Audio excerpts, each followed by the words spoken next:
편 70편 1절에서 5절까지 말씀입니다. 구약 성경 852면에 있습니다.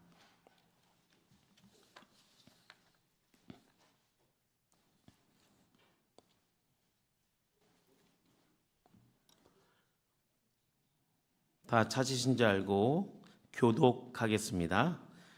하나님이여 나를 건지소서, 여호와여 속히 나를 도우소서.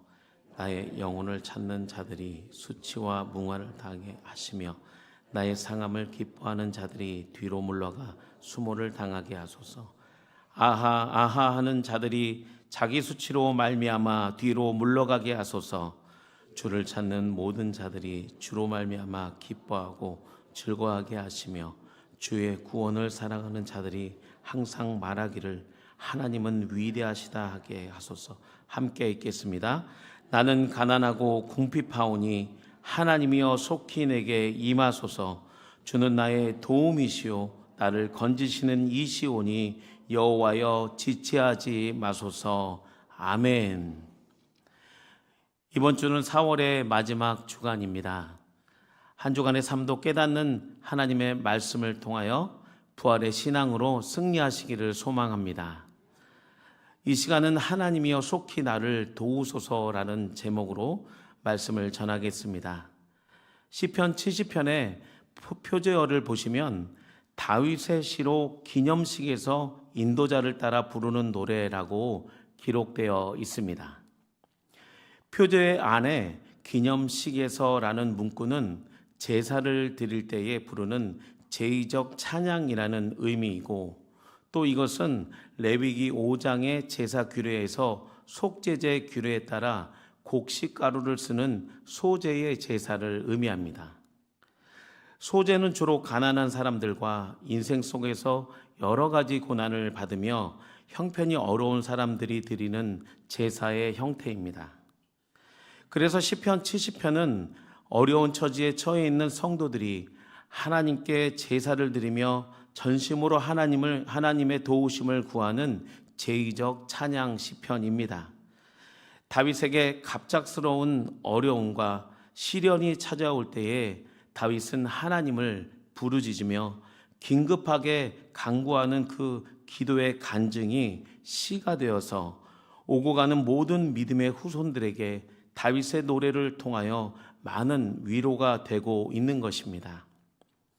그리고 시편 70편은 다윗이 특별히 애창했던 찬양이었습니다. 그 증거가 시편 40편 후반부인 13절부터 17절의 그 내용과 거의 흡사합니다. 시편 40편의 전체 내용은 다윗의 현실이 기가 막힌 웅덩이와 수렁에서 빠져있는 삶이었지만 그곳에서 다윗을 구원하신 하나님을 찬양하며 노래한 시입니다. 보통 우리가 부르는 찬양도 찬양의 주제가 후렴에서 나타나기 때문에 마지막에는 후렴을 반복해서 부르고 찬양하는 것처럼 시편 40편 후반부의 주제 내용이 오늘 이 시편 70편의 이 내용과 같고, 또 그 내용이 독립되어 시편 70편으로 기록되어 있습니다. 함께 시편 40편 13절부터 17절을 함께 교독하겠습니다. 여호와여 은혜를 베푸사 나를 구원하소서. 여호와여 속히 나를 도우소서. 내 생명을 찾아 뭐라를 하는 자는 다 수치와 낭패를 당하게 하시며 나의 해를 기뻐하는 자는 다 물러가 욕을 당하게 하소서. 나를 향하여 하하하하 하며 조소하는 자들이 자기 수치로 말미암아 놀라게 하소서.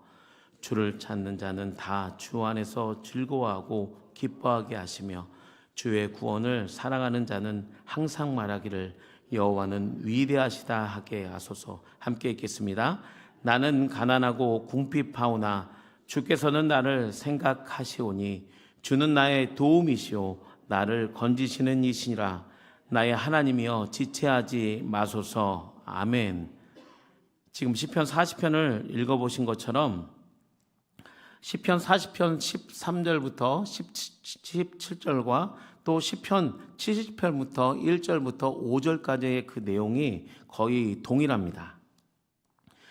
이스라엘의 위대한 왕이라고 칭송을 받는 다윗의 인생도 반복적으로 시편에 기록될 만큼 기가 막힐 고난과 억울한 시간들이 많이 경험했던 인생이라는 사실을 알 수 있는 것입니다.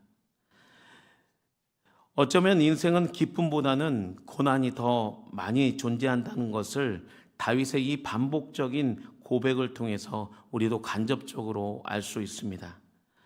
우리의 삶 역시 현실에서 어려움이 닥치면 배우자나 자녀, 부모님을 제일 먼저 찾고 가장 믿는 친구나 지인을 찾거나 그 문제를 해결할 수 있는 전문가를 찾아 도움을 구합니다. 도움을 구하는 사람은 내가 가장 믿는 사람, 나의 문제를 해결하는 데 결정적인 조언과 큰 도움을 줄 수 있는 사람을 찾게 됩니다. 또한 우리는 일상의 삶 속에 잘 인식하지 못하지만 우리의 삶은 많은 사람의 도움과 섬김을 받고 살아갑니다. 그 예로 경찰이나 병원, 또 소방서 등 여러 가지 그 기관에서 우리를 위험에서 지키고 생활에 필요한 다양한 전문적인 시설과 사람들에게 우리의 삶을 돕고 있는 것을 주변에서 쉽게 찾아볼 수 있습니다. 차가 고장나면 카센터에서 자동차 전문가에게 도움을 받고, 컴퓨터가 고장나면 컴퓨터 전문가에게 도움을 받고, 경제적인 부분이 어려움이 생기면 은행을 찾거나 재정 전문가를 찾아 도움을 받습니다. 그러면 우리의 인생 안에서 갑작스러운 이 큰 어려움과 위기가 찾아올 때에 누구를 찾아야 할까요? 바로 인간을 창조하시고 우리의 머리털까지 다 세시는 하나님, 인생을 주관하시는 하나님을 찾아야 합니다. 마태복음 10장 29절부터 31절까지의 말씀을 제가 읽어드리겠습니다. 참새 2마리가 한 아사리온에 팔리지 않느냐? 그러나 너희 아버지께서 허락하지 아니하시면 그 하나도 땅에 떨어지지 아니하리라. 너희에게는 머리털까지 다 세신 바 되었나니 두려워하지 말라. 너희는 많은 참새보다 귀하니라. 아멘.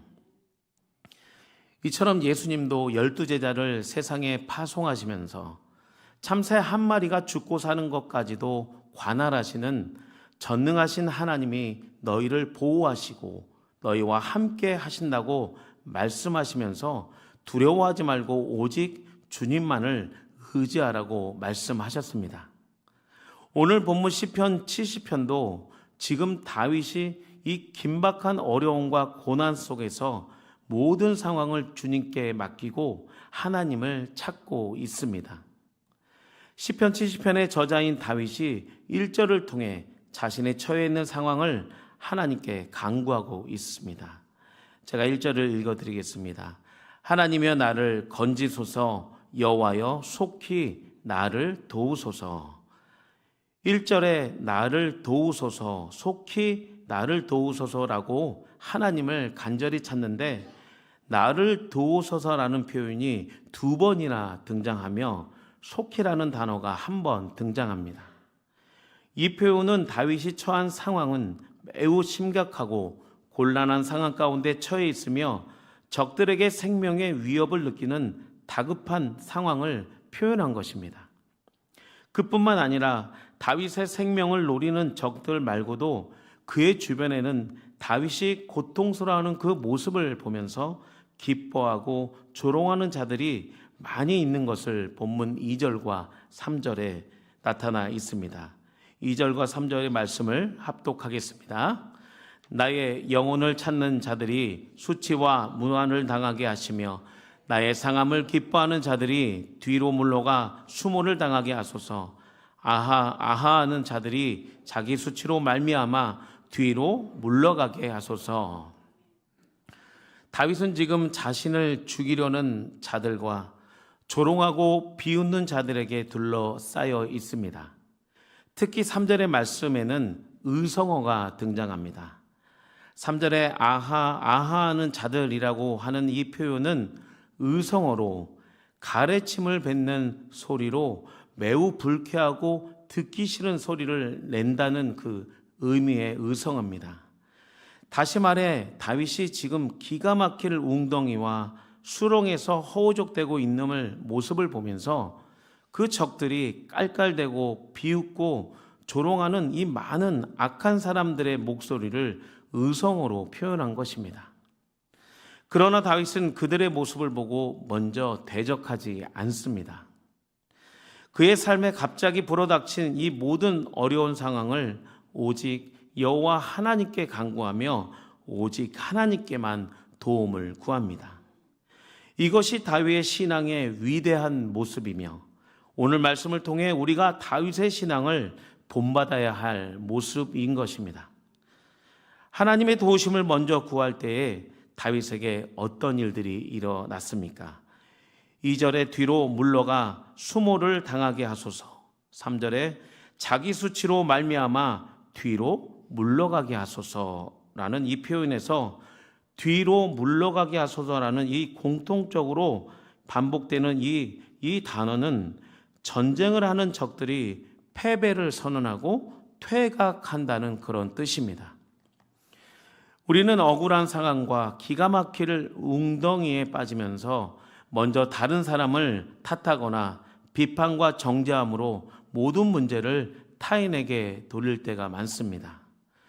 그러나 예수님을 믿는 진정한 신앙인은 다윗처럼 갑작스러운 어려움과 고난이 찾아올 때에 오직 주님만을 바라보며 그가 처한 상황을 주님께 온전히 올려드리며 기도하며 주님 안에 거해야 합니다. 나를 의도적으로 억울한 상황에 빠지게 만드는 사람이 비록 있을지라도 잠잠히 주님 앞에 모든 상황을 올려드리며 오직 예수님만 잠잠히 바라보아야 합니다. 그럴 때 전능하신 주님께서 친히 간섭하여 주시고 그 억울함을 하나하나씩 풀어주시며 하나님의 섭리로 승리하게 하시는 줄 믿습니다. 결국 다윗의 고백처럼 악인에 대한 심판은 하나님께 속해 있는 것입니다. 우리도 다윗처럼 갑작스럽게 닥쳐오는 시련과 문제들을 주님께 아랠 때에 전능하신 하나님께서 제적들이 자기 수치를 말미암아 무한을 당하게 하시며 적들이 패배하고 퇴각하는 것을 경험하게 될 줄 믿습니다. 결국 하나님을 경외하고 주를 찾는 자들이 어떻게 됩니까? 4절과 5절 말씀을 함께 읽겠습니다. 주를 찾는 모든 자들이 주로 말미암아 기뻐하고 즐거워하게 하시며 주의 구원을 사랑하는 자들이 항상 말하기를 하나님은 위대하시다 하게 하소서. 나는 가난하고 궁핍하오니 하나님이여 속히 내게 임하소서. 주는 나의 도움이시요 나를 건지시는 이시오니 여호와여 지체하지 마소서. 아멘. 하나님을 경외하는 자를 대적하는 악인들은 반드시 하나님의 심판이 따르지만 이와 반대로 하나님을 찾는 자들은 하나님께서 그들에게 기쁨과 즐거움을 주시고 또 어떤 고백을 한다고 기록되어 있습니까? 4절 후반절에 주의 구원을 사랑하는 자들이 항상 말하기를 하나님은 위대하시다라고 간증하며 그 찬양의 삶이 끊이지 않도록 축복하신다는 말씀입니다. 성도에게 진정한 축복이 무엇입니까? 그것은 날마다 예수님과 동행하며 하늘의 기쁨과 구원의 감격으로 살아가는 삶이 진정한 성도의 참된 축복인 줄 믿습니다. 어떠한 대단한 응답과 또 축복을 받지 않더라도 때때로 우리에게 찾아오는 정말 이 긴박한 문제 가운데 내가 무엇을 하기보다는 그냥 주님께 내 삶과 가정과 교회와 이 나라를 온전히 맡겨드리며 오직 주님의 발 아래 엎드려 전심으로 의지할 때에 하늘로부터 임하는 성령의 임재 안에서 참 평안과 기쁨을 얻게 되는 것이 진정한 성도의 축복입니다. 5절의 말씀처럼 하나님께로부터 임하는 도움은 나의 가난과 궁핍을 뛰어넘는 믿음이요 천국의 본향을 바라보며 살아가는 구원의 삶, 참된 안식과 하늘의 기쁨으로 주님과 함께 동행하는 그 살아가는 삶이 진정한 하나님의 도움이며 나를 수렁에서 건지는 하나님의 능력인 줄 믿습니다. 그 거룩한 하나님의 도움의 손길이 우리의 가정과 교회, 이 나라 민족 가운데 충만히 임할 줄 믿습니다. 기도하겠습니다. 사랑과 은혜가 충만하신 하나님, 오늘 시편 70편을 통해 우리도 다윗의 신앙을 본받아 갑작스러운 어려움과 고난이 찾아올 때에 우리도 오직 나의 도움이 되시는 전능하신 하나님만 바라볼 수 있는 믿음을 부어 주시옵소서. 때로는 우리를 힘들게 만들고 어렵게 하는 사람들이 있을 때에, 또한 수치를 당하고 억울한 일이 있을 때에도 끝까지 주님과 동행하며 이 모든 삶을 주님께 맡겨드리며 살아가는 복된 성도의 삶을 살아가게 하여 주시옵소서. 감사를 드리며 예수님의 이름으로 기도하옵나이다. 아멘.